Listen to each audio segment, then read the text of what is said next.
Halo bosku, selamat datang di channel Alur Cerita Donghua.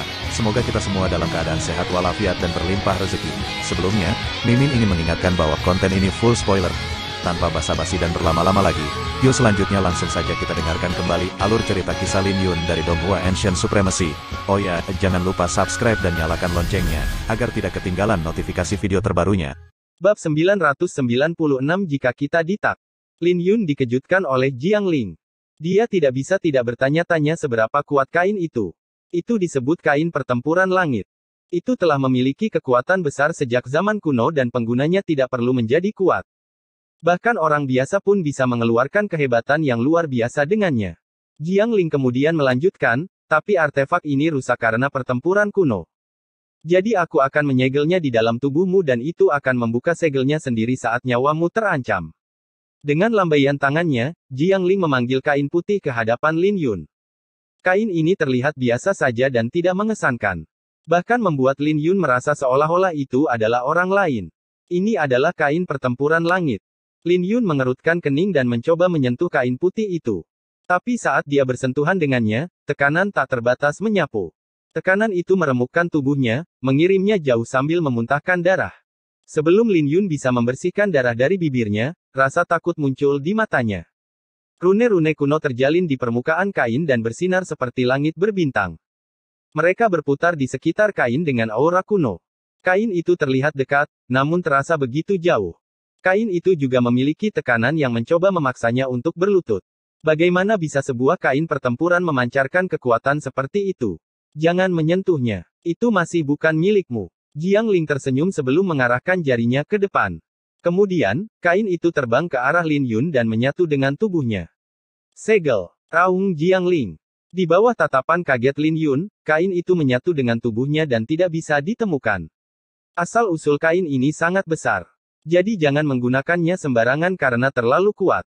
Kamu bahkan tidak perlu menjadi kuat untuk menggunakannya.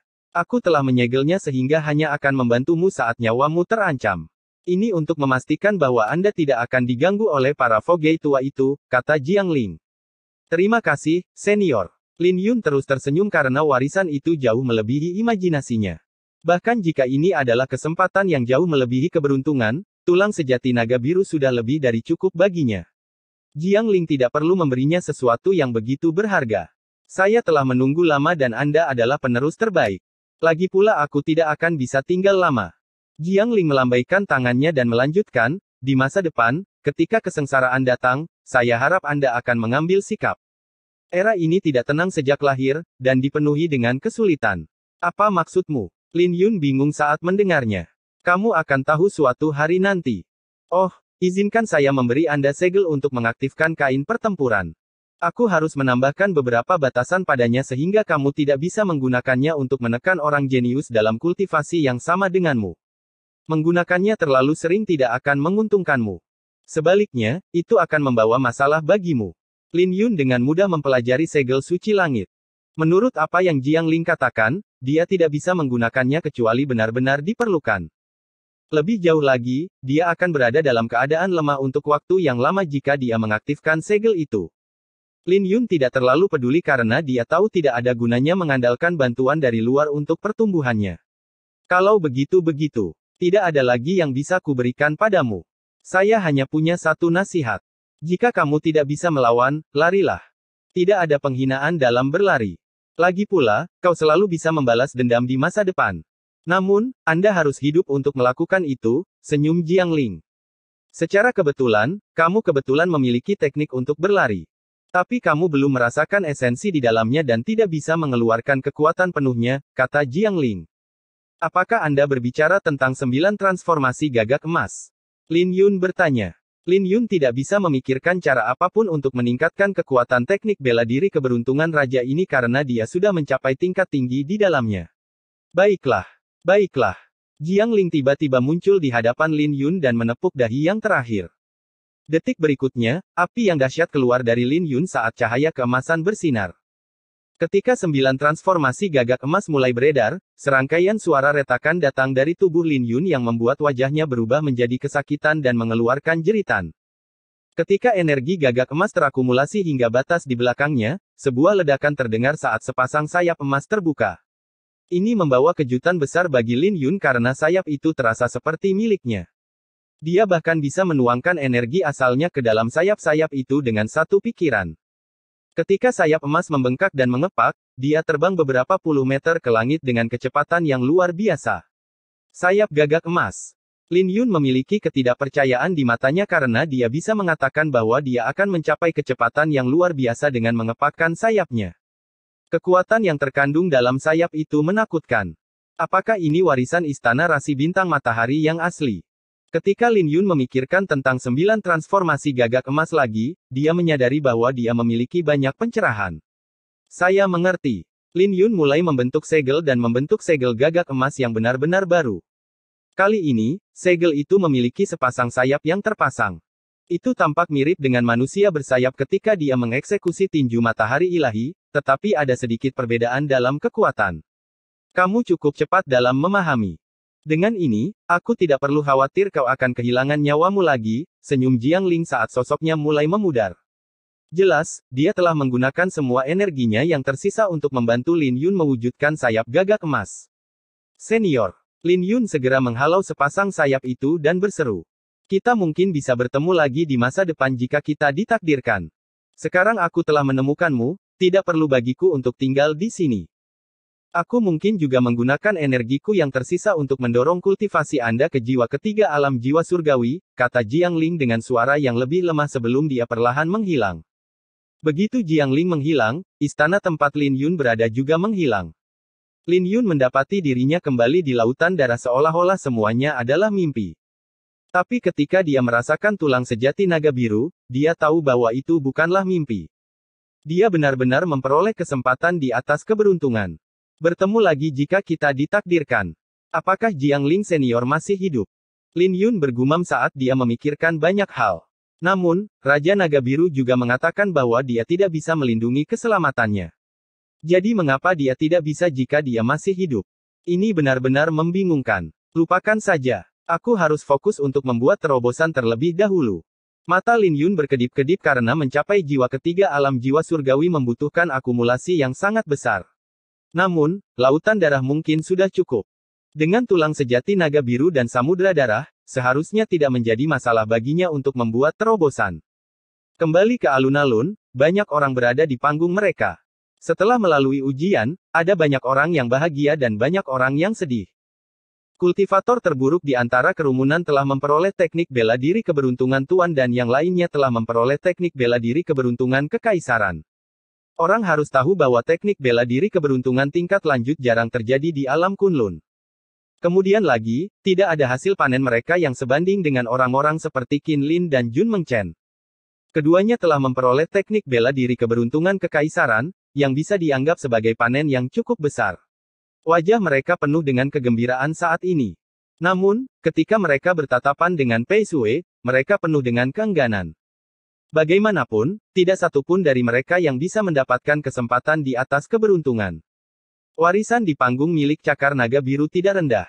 Ia bahkan memiliki teknik telapak tangan kekaisaran. Jun Mengchen puas dengan hasil panennya. Tentu saja, dia tidak akan puas dengan teknik bela diri yang lemah. Teknik telapak tangan. Mengapa saya tidak melihatnya? Teknik yang saya peroleh di ekor naga biru tidak sederhana, jadi saya bisa menukarnya dengan Anda. Sebuah suara terdengar, yang membuat Jun Mengchen mengerutkan alisnya. Ketika dia menemukan sumber suara itu, dia melihat Yu Haotian. Melihat Yu Haotian, matanya bersinar dengan jijik, lupakan saja. Ekor naga biru mungkin unik, tapi itu hanya ekornya. Jika bukan karena fakta bahwa kami tidak tertarik padanya, tidak mungkin kamu bisa mendapatkannya. Jika Anda ingin menukarnya, biarkan saya melihat warisan Anda terlebih dahulu dan melihat apakah itu berharga. Yu Haotian tidak marah ketika mendengar itu dan tersenyum, 7 kepala memang. Kalian benar-benar menyendiri. Nada bicara Yu Haotian membuat Jun Mengchen tidak senang. Jadi bagaimana jika kami meremehkanmu? Kamu pikir kamu siapa? Menarik. Tampaknya Anda masih tidak tahu tentang situasi Anda saat ini, Jun Mengchen. Yu Haotian tertawa dan berdiri dari panggungnya. Saat dia berdiri, aura yang kuat dilepaskan. Hal ini langsung menarik perhatian semua orang karena mereka merasa merinding. Bab 997 sombong yang tak tertahankan. Ketika semua orang melihat ke arah Yu Haotian, mereka terkejut saat mengetahui bahwa dia telah mencapai jiwa keempat alam jiwa surgawi. Setelah mencapai jiwa ketiga alam jiwa surgawi, setiap kesengsaraan adalah hidup dan mati. Setelah berhasil melewati kesengsaraan, kekuatan seseorang akan sangat melonjak. Jika seseorang memiliki fondasi yang dalam, mereka bahkan mungkin memiliki api astral yang melunakkan jiwa mereka dan petir yang melunakkan fisik mereka. Berdasarkan kekuatan yang telah diungkapkan Yu Hao Tian, ada kemungkinan besar bahwa dia telah menghadapi api astral dalam kesengsaraannya.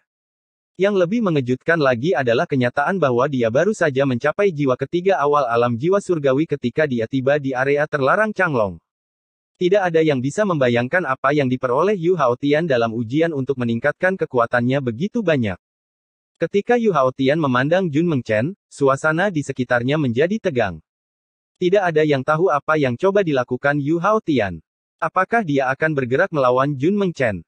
Pikiran itu diberhentikan setelah beberapa saat berpikir. Bagaimanapun, Jun Mengchen, Qin Lin, dan Luo Chen selalu bersama. Jadi, kecuali Yu Hao Tian gila, dia tidak akan mencoba memprovokasi Jun Mengchen. Jun Mengchen, mengapa kamu tidak mengulangi apa yang kamu katakan? Yu Hao Tian tersenyum sambil memandang rendah Jun Mengchen. Alun-alun berteriak karena provokasi terang-terangan Yu Hao Tian. Jun Mengchen adalah salah satu dari 7 kepala dan mereka yang berasal dari alam yang lebih tinggi tidak berani bersikap kasar padanya. Apakah Yu Hao Tian benar-benar berinisiatif untuk memprovokasi Jun Mengchen? Adegan ini membuat Luo Chen mengerutkan kening saat dia menarik Jun Mengchen ke belakang. Yu Hao Tian, beri aku wajah dan akhiri ini. Apakah Luo Chen ingin menyelesaikan masalah ini dengan damai? Mata Yu Hao Tian bersinar dengan ejekan saat dia menyeringai, tentu, biarkan aku melihat semua warisanmu dan aku akan melepaskan masalah ini. Jika tidak, jangan bilang aku tidak memperingatkanmu. Bahkan jika kalian adalah 7 kepala, kalian bertiga tidak akan mendapatkan hasil yang baik. Semua orang tercengang oleh kata-kata Yu Hao Tian. Mereka tercengang oleh kesombongan Yu Hao Tian. Dia tidak hanya menamparkan wajah Jun Mengchen, tetapi dia bahkan mengabaikan Luo Chen, yang merupakan kepala dari 7 kepala. Apakah Yu Hao Tian sedang merayu kematian? Semua orang memandang Yu Hao Tian seolah-olah mereka sedang melihat orang gila. Bahkan jika Yu Hao Tian berada di jiwa keempat alam jiwa surgawi, itu bukan alasan untuk menjadi sombong. Lagi pula, ada alasan mengapa Luo Chen dikenal sebagai kepala dari 7 kepala. Ketika Jun Mengchen mendengar itu, dia berbicara dengan dingin, "Kakak, sepertinya dia benar-benar mengabaikan kita. Saya tidak tahu dari mana dia mendapatkan kepercayaan dirinya ketika dia baru saja mencapai jiwa keempat alam jiwa surgawi. Sepertinya kita harus mengajarinya bagaimana harus bersikap. Kau ingin warisan kami? Bermimpilah. Aku akan membuatmu menyerahkan milikmu sebagai gantinya." Setelah Jun Mengchen selesai, aura menakutkan meledak dari tubuhnya sementara dia memancarkan cahaya ungu yang menyilaukan dan energi petir. Pada saat ini, dia tampak seperti dewa petir dengan pupil matanya yang dipenuhi petir. Tapi kali ini, Luo Chen tidak menghentikannya karena dia tahu bahwa tidak mungkin mereka bisa menyelesaikan masalah ini dengan damai sekarang atau Yu Hao Tian akan berpikir bahwa mereka benar-benar takut padanya. Mati. Mendorong auranya hingga batasnya, Jun Mengchen meraung dan menghilang. Saat dia muncul kembali, dia berada di depan Yu Hao Tian. Saat ini, petirnya begitu kuat sehingga cahayanya menutupi seluruh alun-alun. Itu cukup untuk membuat para penonton gugup. Tepat ketika semua orang mengira bahwa Yu Hao Tian akan dikalahkan oleh satu serangan, Yu Hao Tian bahkan tidak bergerak. Sebaliknya, cahaya putih bersinar keluar dari tubuhnya saat ia membalas serangan Jun Mengchen dengan pukulannya sendiri. Jun Mengchen terkejut karena dia tidak menahan diri, tetapi Yu Hao Tian benar-benar berhasil menerima serangannya secara langsung. Dia melemparkan pukulan lain yang menjelma menjadi naga petir yang menyerbu ke arah Yu Hao Tian. Tapi Yu Hao Tian menerima serangan itu secara langsung lagi. Bagaimana ini mungkin? Teriak Jun Mengchen tidak percaya. Dia tidak percaya bahwa Yu Hao Tian benar-benar bisa menerima serangan terkuatnya secara langsung dengan mudah. Tanpa pikir panjang, dia memutuskan untuk mundur. Tapi bahkan sebelum dia bisa mundur, Yu Hao Tian mencibir saat bulan perak muncul di telapak tangannya, "Kamu pikir kamu bisa lari?" Saat manusia bersayap perak raksasa muncul di belakangnya ketika dia mengepalkan tinjunya. Jun Mengchen terkejut saat mengetahui bahwa gerakannya dibatasi dengan kemunculan manusia bersayap itu. Ketika tinju Yu Hao Tian menghantamnya, energi asal Jun Mengchen hancur. Pukulan itu langsung mematahkan semua tulang rusuknya dan mengganggu organ tubuhnya. Jun Mengchen memuntahkan seteguk darah saat dia jatuh ke tanah dengan wajah pucat. Yu Haotian menekan kepala Jun Mengchen dan tertawa, berlutut. Para penonton tercengang karena Yu Haotian mengalahkan Jun Mengchen hanya dalam 3 pukulan. Astaga, bagaimana dia bisa melakukannya? Dia mengalahkan Jun Mengchen dalam 3 pukulan. Semua mata tertuju pada Yu Haotian. Bahkan wajah Qin Lin telah berubah saat dia melompat berdiri. Yu Haotian, apakah kamu sedang merayu kematian? Qin Lin meraung. Kamu tidak memenuhi syarat untuk berbicara denganku. Awalnya aku ingin bertukar warisan, tapi aku hanya bisa membantu diriku sendiri karena kalian tidak menginginkannya, senyum Yu Haotian dingin. Bertukar warisan. Bagaimana itu pertukaran? Kamu jelas-jelas ingin merebut. Qin Lin meraung. Yu Haotian tidak terganggu dengan apa yang dia katakan dan tersenyum, kamu bisa berpikir sesukamu. Tapi kamu tidak sepenuhnya salah. Tepat pada saat ini, aura menakutkan membumbung tinggi ke langit yang menyebabkan seluruh alun-alun mulai bergetar dengan hawa dingin yang menakutkan. Hal ini membuat semua orang merasa merinding karena ada niat membunuh yang menakutkan bercampur dengan hawa dingin itu. Itu Luo Chen. Dia marah. Wajah semua orang berubah ketika Luo Chen berdiri dari panggungnya dengan niat membunuh di matanya. Tapi Yu Haotian tidak memiliki rasa takut di wajahnya dan tertawa, sudah ku bilang. Anda tidak memenuhi syarat untuk berbicara dengan saya. Kamu. Wajah Qin Lin menjadi hijau ketika dia mendengar itu karena Yu Haotian meremehkannya di depan umum. Luo Chen memandang Yu Haotian dan berkata, Yu Haotian, kita tidak memiliki dendam di antara kita. Apakah Anda harus mendorongnya sejauh ini? Benarkah begitu? Bukankah saudara Mengchen bertindak sombong sebelumnya? Mengapa kalian ingin berunding denganku sekarang setelah dia berlutut? Jangan khawatir, kamu berikutnya. 7 kepala atau tidak, kau bukan apa-apa di mataku. Bahkan Anda hampir tidak memiliki kualifikasi untuk berbicara dengan saya, senyum Yu Haotian. Kata-kata Yu Haotian membuat semua orang terkejut karena mereka tidak pernah menyangka bahwa dia akan begitu sombong. Bagaimanapun, Luo Chen adalah kepala dari 7 kepala. Ketika Luo Chen mendengar itu, matanya bersinar dingin, kamu pikir kamu sebanding dengan Lin Yun hanya karena kalian berdua berasal dari alam yang sama. Setelah mendengar nama Lin Yun, Yu Haotian berhenti tersenyum, menurutmu apa yang sedang kulakukan sekarang? Kalian hanya hidangan pembuka. Nanti giliran Lin Yun saat dia keluar. Saat dia berlutut di hadapanku, kalian akan tahu perbedaan di antara kita.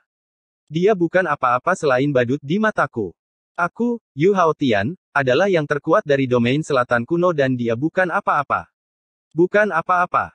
Dengan wajah Yu Haotian yang berubah begitu drastis saat menyebut nama Lin Yun, kerumunan orang tahu bahwa Yu Haotian memiliki kebencian yang tertanam dalam pada Lin Yun. Dendam itu jauh lebih dalam dari yang bisa dibayangkan oleh siapapun.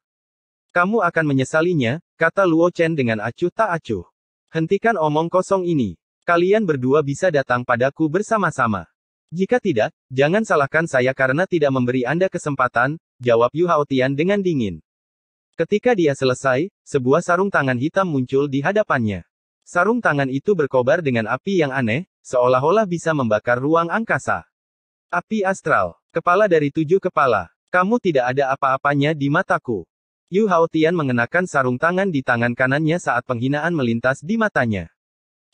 Bab 998 Darah Panas. Sementara Yu Haotian sangat sombong di alun-alun, Lin Yun masih menjalani kesengsaraannya. Waktu mengalir dengan cara yang berbeda di lautan darah saat Lin Yun praktis menghabiskan setengah bulan menunggu kesengsaraannya. Tapi dia tidak membuang-buang waktu dengan duduk-duduk. Dia perlahan-lahan mulai mengenal tulang sejati naga biru. Lebih jauh lagi, dia mulai melangkah ke ambang batas seni naga suci Azure, memungkinkan 9 rune naga di permukaan tubuhnya menjadi lebih bawaan. Sumber daya yang dibutuhkan untuk mengembangkan teknik pemurnian tubuh ini tidak terbayangkan. Lin Yun telah menghabiskan sejumlah besar 2000 pil astral ilahi, yang lebih banyak dari gabungan 2 kesengsaraannya. Sekarang, Lin Yun hanya memiliki 3000 pil astral ilahi yang tersisa. Saat ini, rune naga memancarkan aura ilahi yang samar yang membawa kekuatan fisik ke ketinggian yang menakutkan. Kekuatan fisiknya sekarang beberapa kali lebih kuat dari sebelumnya, terutama dengan tulang sejati naga biru. Rune dewa kuno yang terukir di tulang itu berisi kedalaman angin dan petir. Jadi dia memperkuat fisik dan aura pedang naga biru. Dia juga mengubah tinju matahari ilahi menjadi teknik pedang. Itu seperti yang dikatakan Raja Naga Biru. Setelah memahami maksud sebenarnya dari gabungan pedang dan tinju, dia akan bisa melaksanakan maksud dengan pedang dan tinjunya. Itu adalah dua gaya bertarung yang berbeda yang akan membuat serangannya lebih fleksibel. Namun, pedangnya masih lebih kuat. Tentu saja, wajar jika pedangnya lebih kuat. Jika dia menggunakan teknik tinju dengan pedangnya, orang lain mungkin percaya dia memiliki pedang matahari ilahi daripada tinju matahari ilahi. Lin Yun terus mencerna hasil panennya dari Tuan Naga Biru dan bekerja keras untuk menstabilkan fondasinya. Petir mulai berkedip di lautan darah dengan api astral yang tak terhitung jumlahnya. Lin Yun terkejut karena kebanyakan orang jenius hanya akan menghadapi kesengsaraan api mereka di kesengsaraan keempat mereka, tapi dia benar-benar mengalami kesengsaraan di kesengsaraan ketiga. Lin Yun harus mengakui bahwa fondasi yang dalam mulai mendatangkan masalah baginya. Sepertinya keberuntungan ada di pihak saya. Saya beruntung bahwa saya tidak hanya mengalami kesengsaraan dengan penuh ikatan. Lin Yun berangsur-angsur menjadi tenang. Dengan tulang sejati naga biru, fisiknya menjadi jauh lebih kuat. Jadi dia tidak panik saat melihat kobaran api astral. Semuanya masih dalam kendalinya selama bunga astral iblis tidak muncul. Memikirkan bunga itu saja sudah membuatnya takut. Dia beruntung bahwa Pei Sue telah memberinya pengingat saat itu, jika tidak, dia pasti sudah mati sekarang. Api astral dengan cepat melonjak ke arah Lin Yun dan langsung melahapnya. Dari jauh, api yang tak terbatas itu memancarkan aura suci yang menyelimuti Lin Yun. Dengan rune naga yang menyelimuti dirinya, kulitnya memancarkan kilau samar seperti patung yang ditempa di bengkel. Lin Yun menghela nafas lega karena api astral setingkat ini tidak bisa mempengaruhinya. Dengan kekuatan fisiknya saat ini, dia bahkan bisa menggunakan api astral untuk meredam fisik dan energi asalnya. Situasinya benar-benar tidak seburuk itu. 3 hari kemudian, petir bergemuruh di langit dan merobek langit seperti air terjun. Kesengsaraan ketiga akhirnya tiba. Tetapi ketika Lin Yun melihat skala kesengsaraannya, dia langsung mengerutkan kening. Dia sangat menyesal karena dia mencoba kesengsaraannya di lautan darah, mengapa kesengsaraanku begitu menakutkan. Bunga astral iblis. Tiba-tiba, Lin Yun melihat bunga-bunga perlahan bermekaran di langit yang memancarkan aura menyihir. Wajahnya muram karena dia menghadapi 10 dari mereka. Dia ingin mengumpat dengan keras, tapi ini baru permulaan. Dia tidak bisa berkata-kata melihat begitu banyak bunga astral iblis dengan sambaran petir pertama. Apakah dia harus melahapnya dengan segel pemecah matahari ilahi? Tapi dia segera menolak ide itu karena dia tahu bahwa dia mencapai batasnya setelah melahap beberapa bunga astral iblis sebelumnya. Dia tidak berani melahap begitu banyak bunga astral iblis kali ini atau tubuhnya akan hancur. Dia bertanya-tanya apakah dia harus mengeluarkan kain pertempuran langit, tapi dia tahu bahwa tidak mungkin dia bisa menggunakan kain pertempuran dalam situasi seperti itu. Lagi pula, Tuan Naga Biru dengan jelas mengatakan bahwa itu hanya akan muncul untuk melindunginya ketika dia dalam bahaya. Selain itu, dia tidak tahu berapa lama efek sampingnya akan bertahan. Jika efek samping muncul dan kesengsaraannya tidak berakhir, kematian akan menjadi satu-satunya hasil. Tulang sejati Naga Biru. Lin Yun dengan paksa menstabilkan dirinya sendiri. Dia tahu bahwa dia hanya bisa menggantungkan harapannya pada tulang sejati naga biru dan seni suci naga biru sekarang. Bagaimanapun, tidak ada yang datang secara gratis di dunia ini karena peluang dan bahaya biasanya hidup berdampingan. Sejak Lin Yun memperoleh pil astral ilahi, dia telah memurnikan pil astral ilahi. Bunga astral iblis adalah efek dari penggunaan pil astral ilahi dari kesengsaraan pertama. Itu semua adalah hasil dari karma. Namun, jika dia bisa melewati kesengsaraan ini, dia akan mengalami transformasi dan mencapai ketinggian para jenius yang menantang surga di jalan surgawi. Jika tidak bisa, maka dia akan berakhir sebagai mayat tanpa nama di dasar lautan. Saat petir dan bunga astral iblis hendak turun, raungan naga bergema dari dalam tubuh Lin Yun. Rune ilahi yang terukir di tulang sejati naga biru bersinar terang menembus kulitnya dan membentuk rune emas di dadanya. Ketika rune itu digabungkan dengan 9 rune emasnya, itu membentuk baju besi yang disebut armor suci naga biru. Itu adalah sesuatu yang hanya bisa dia panggil setelah memasuki ambang batas seni naga suci Azure. Ayolah. Aku tidak percaya bahwa aku tidak bisa mengalahkanmu. Mata Lin Yun bersinar dengan kegilaan. Jelas, kesengsaraan yang menakutkan ini telah memaksa keluar keganasan jauh di dalam hatinya. Dia tahu bahwa hanya ada 2 hasil, bertahan hidup atau mati. Tapi Lin Yun ingin bertarung karena dia tidak ingin mengaku kalah. Sementara itu, pertarungan Yu Haotian dengan Luo Chen dan Qin Lin telah mencapai saat kritis. Sejak awal, Luo Chen tidak mengajak Qin Lin untuk ikut bertarung. Sebagai kepala dari 7 kepala, dia secara alami memiliki kebanggaan tersendiri. Tapi siapa yang bisa membayangkan bahwa Luo Chen akan jatuh ke posisi yang tidak menguntungkan setelah 10 jurus. Sarung tangan Yu Haotian terlalu menakutkan karena itu adalah artefak Dao yang transenden. Selain itu, semua orang bisa merasakan aura ganas kuno darinya. Ada kemungkinan besar bahwa sarung tangan ini ditempa dengan bulu binatang purba karena juga memiliki rune dewa yang tidak lengkap di bagian belakangnya. Rune ilahi yang tidak lengkap adalah sebuah rune ilahi alami, sehingga memancarkan aura kuno yang mengandung kedalaman api tak terbatas.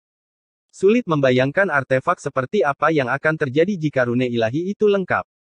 Selain itu, Yu Haotian juga menggenggam teknik tinju yang sebanding dengan tinju matahari ilahi milik Lin Yun.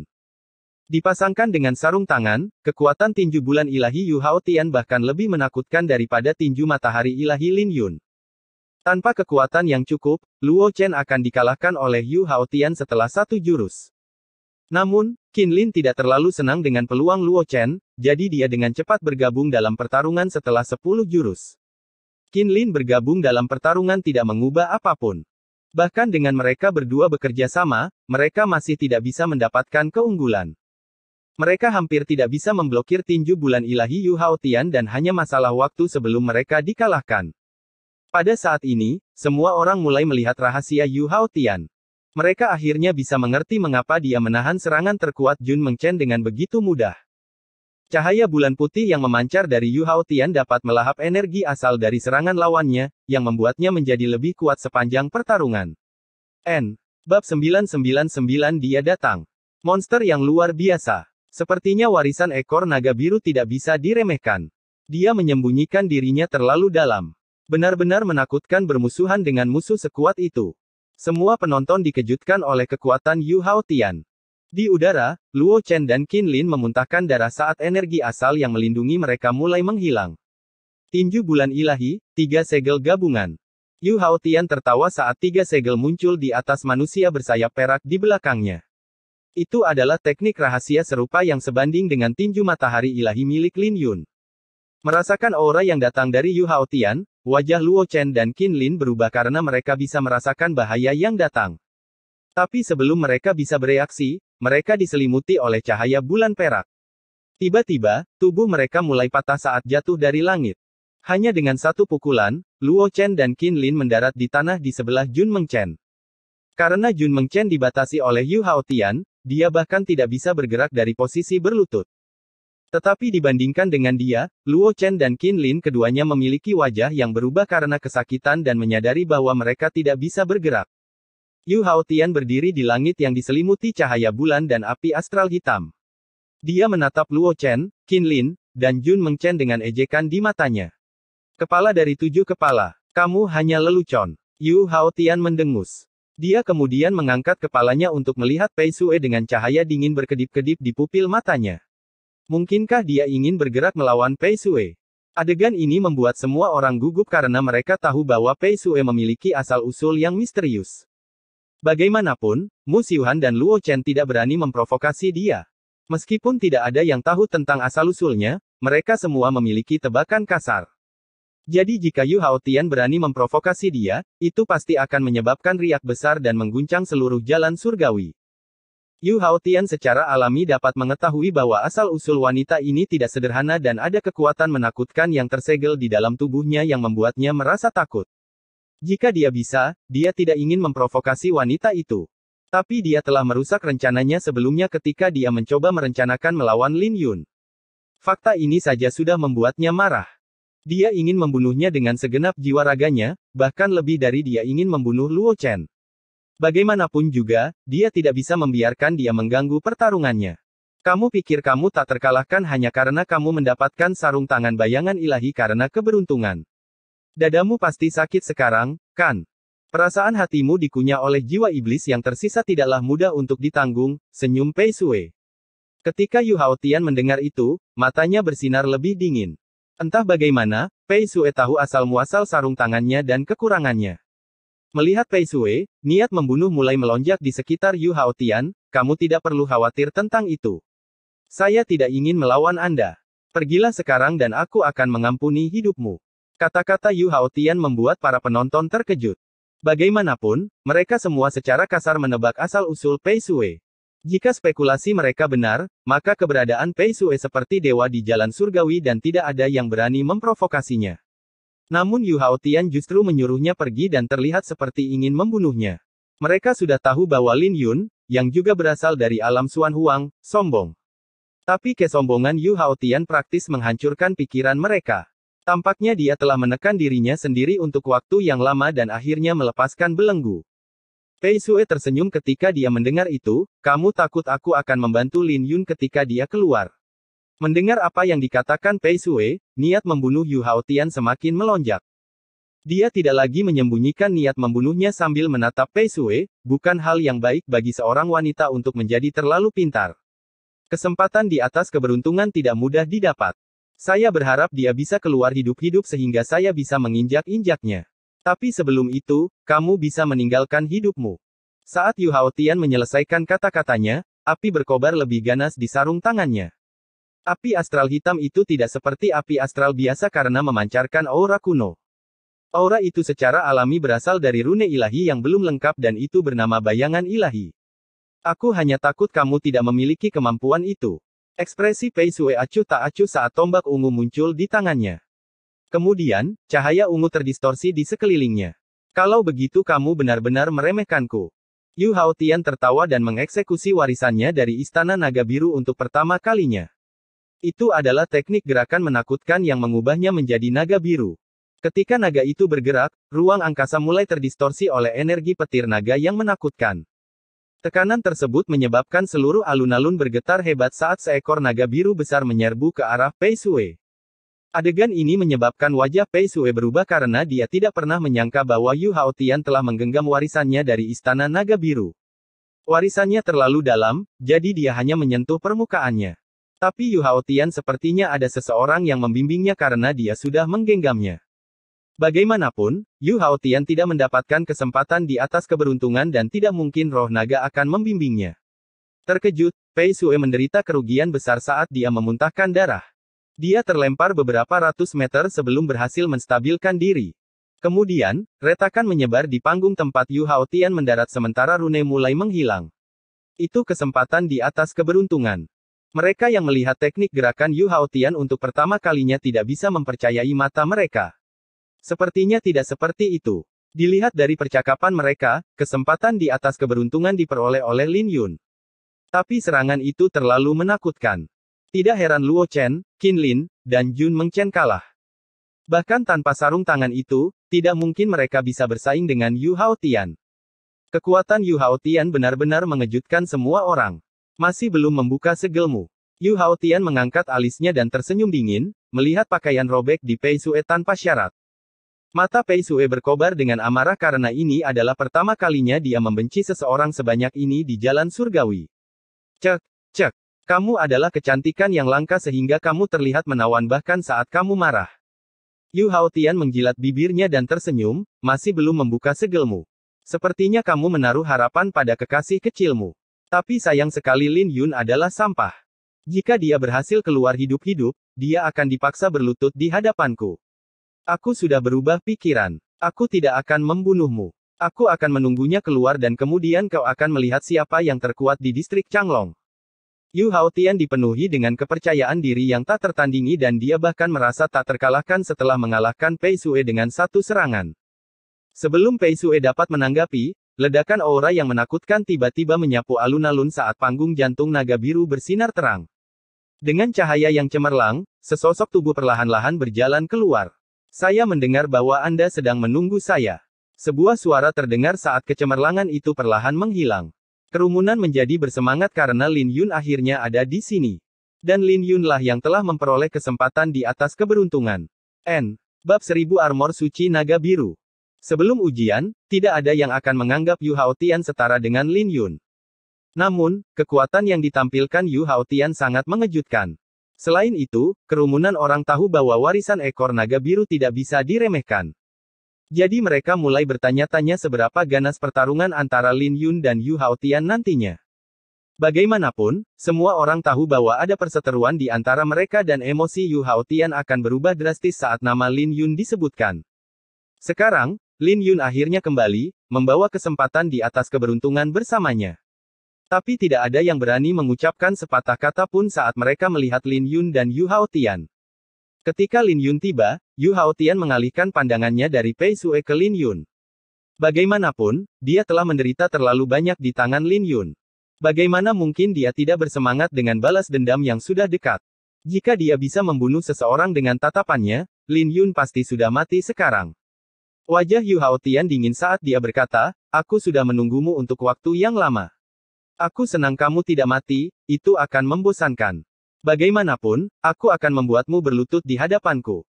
Berdasarkan apa? Diri sendiri. Mata Lin Yun bersinar dengan dingin. Lin Yun, berhati-hatilah. Dia memiliki artefak Dao Transcendent, sarung tangan bayangan ilahi. Dia juga mencerna warisannya. Suara Pei Sue terdengar tepat pada saat ini untuk memperingatkan Lin Yun. Ketika Lin Yun mendengar itu, dia tahu mengapa Luo Chen dan semua orang berada dalam keadaan yang mengerikan. Dia bahkan tahu mengapa Yu Haotian tidak lagi peduli untuk menyembunyikan niat membunuhnya. Jadi ternyata dia memiliki kekayaan yang besar dan berhasil mencerna semua warisan. Bagaimanapun, warisan itu kuat dan tidak mudah dicerna. Sepertinya kamu cukup peduli dengan kekasih kecilmu ini. Yu Haotian tersenyum dan wajahnya berangsur-angsur menjadi jahat, tapi itu sia-sia. Lin Yun, satu-satunya hasil akhirmu adalah kematian. Matanya dipenuhi dengan kepercayaan diri yang besar saat cahaya bulan perak terpancar dari tubuhnya. Ketika cahaya bulan mencapai batasnya, api yang berkobar di sarung tangannya menjadi lebih menakutkan. Lin Yun, hari ini adalah hari kematianmu. Tidak ada yang akan menyelamatkanmu kali ini. Aku akan membalas penghinaan yang kau berikan padaku dan aku akan mengambil semua kesempatanmu. Aku akan mengubah semua orang yang kamu cintai menjadi budak dan kemudian aku akan membunuh mereka. Mata Lin Yun bersinar dengan dingin. Yu Haotian telah menantangnya berkali-kali, jadi sudah saatnya dia menyingkirkan yang pertama. Sudah waktunya bagimu untuk mati. Kamu tidak tahu seberapa kuat aku. Seorang manusia bersayap perak muncul di belakang Yu Haotian saat matanya bersinar dengan dingin. Ketika dia merentangkan tangannya, bulan perak bermekaran saat dia mengeksekusi tinju bulan ilahi. Tiba-tiba, cahaya bulan perak perlahan-lahan mulai berubah menjadi hitam. Mengabaikan rasa sakit di dadanya, Yu Haotian menggabungkan kekuatan tinju bayangan ilahi dan tinju bulan ilahi bersama-sama. Detik berikutnya, bulan perak itu telah menjelma menjadi bulan iblis hitam. Manusia bersayap perak juga menjadi gelap gulita saat sinar hitam yang menakutkan melesat ke langit. Itu adalah aura jiwa iblis Jairus kuno. Dia benar-benar menggabungkan jiwa iblis Jairus dan tinju bulan ilahi bersama-sama. Itu adalah bulan iblis kuno. Seruan datang dari sekeliling karena tidak ada yang menyangka bahwa Yu Haotian masih menahan diri. Tidak heran Yu Haotian begitu sombong. Tidak masalah apakah itu sarung tangan bayangan ilahi atau tinju bulan ilahi, keduanya bisa menyapu distrik Changlong. Bahkan Luo Chen, yang berjuang untuk bangkit, memiliki ketakutan dan kekhawatiran di matanya, ini buruk. Mengepalkan tinjunya dan meraih bulan iblis, pancaran iblis hitam tak terbatas datang dari kepalan tangan Yu Haotian. Wajahnya menyeramkan saat kekuatannya mulai membengkak. Yu Haotian diam-diam terkejut ketika dia merasakan kekuatan tinjunya. Ini merepotkan. Sosok Pei Sue melintas saat dia membawa Luo Chen dan yang lainnya jauh. Dia tidak bisa membayangkan kebencian seperti apa yang dimiliki Yu Haotian untuk mendorong sarung tangan bayangan ilahi ke tingkat seperti itu. Dia juga tidak bisa membayangkan bahwa orang sekejam itu berasal dari alam Xuan Huang. Ketika tinju Yu Haotian turun ke arah Lin Yun, semua orang bisa merasakan tekanan besar yang menghantam. Tapi yang mengejutkan semua orang, Lin Yun tidak memiliki fluktuasi energi asal.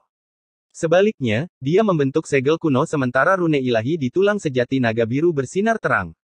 Kemudian, dia menambahkan 9 rune naga untuk melepaskan aura naga tak terbatas dan naga biru. Armor suci naga biru. Lin Yun meraung saat cahayanya berubah menjadi baju besi. Saat baju besi itu muncul, semua orang bisa merasakan aura menakutkan yang datang dari Lin Yun yang memberikan tekanan suci. Ini baju besi naga. Sungguh aura naga biru yang realistis. Wajah semua orang berubah ketika mereka melihat baju besi itu. Jelas, itu adalah sesuatu yang dia peroleh dari warisannya. Namun, kerumunan itu masih gugup untuk Lin Yun. Tinju Yu Haotian menyebabkan seluruh langit dan bumi bergetar hebat saat riak yang kuat berfluktuasi dan menjelma menjadi tornado hitam. Alun-alun mulai retak sementara panggung-panggung itu terombang-ambing. Bahkan dengan kekacauan di sekitarnya, kerumunan orang dengan penuh semangat menyaksikan pertarungan. Setelah Yu Haotian melontarkan satu pukulan, dia mundur dan menatap panggung yang penuh dengan cahaya iblis dan aura naga. Beberapa saat kemudian, cahaya itu menghilang untuk memperlihatkan sesosok tubuh yang berdiri diam. Tiba-tiba, hati Yu Haotian tenggelam. Saat cahaya iblis berangsur-angsur memudar, Lin Yun muncul dengan armor suci naga biru yang tak tersentuh. Dia memblokirnya. Keributan meledak di alun-alun. Bahkan Yu Haotian memiliki ketidakpercayaan di wajahnya sebelum dia menerjang maju sekali lagi. Namun, serangannya hanya bisa meninggalkan riak kecil pada baju besi Lin Yun. Dalam sekejap mata, dia melepaskan rentetan 10 pukulan. Meskipun diserang, Lin Yun tetap berdiri tegak. Hanya ini yang kau punya. Mata Lin Yun bersinar dingin dengan niat membunuh melonjak di pupil matanya. Yu Haotian tidak tahu apa yang dialami Lin Yun. Lin Yun telah mengalami kesengsaraan yang belum pernah terjadi sebelumnya di lautan darah dengan 10 api astral iblis yang menyertai setiap sambaran petir. Itu adalah rasa sakit yang tidak bisa dibayangkan oleh Yu Haotian. Jadi bagaimana bisa armor suci naga biru miliknya dihancurkan hanya dengan sebuah sarung tangan? Akhirnya, Lin Yun bergerak dan melayangkan pukulan. Pukulannya membuat Yu Haotian terbang sambil memuntahkan darah. Ini baru permulaan. Lin Yun muncul di hadapan Yu Haotian dan terus melontarkan pukulan dengan cahaya keemasan yang menyilaukan. Awan menghalau matahari, aura ungu timur, api yang berkobar. Setelah Lin Yun melontarkan 3 pukulan, 3 anjing laut muncul di belakang manusia bersayap emasnya. Kemudian, ketiga segel itu bergabung untuk membentuk teknik rahasia, pemusnahan matahari ilahi. Manusia bersayap emas itu membuka sayapnya dan setiap bulunya bersinar terang. Cahaya keemasan itu segera menjadi satu-satunya sumber cahaya di dunia. Saat terang dan gelap hidup berdampingan, pemusnahan matahari ilahi telah mencapai ketinggian yang belum pernah terjadi sebelumnya sejak diberdayakan oleh tulang sejati naga biru. Retakan terdengar dari Yu Haotian saat dia terhempas. Di bawah tatapan kaget semua orang, Yu Haotian jatuh ke tanah.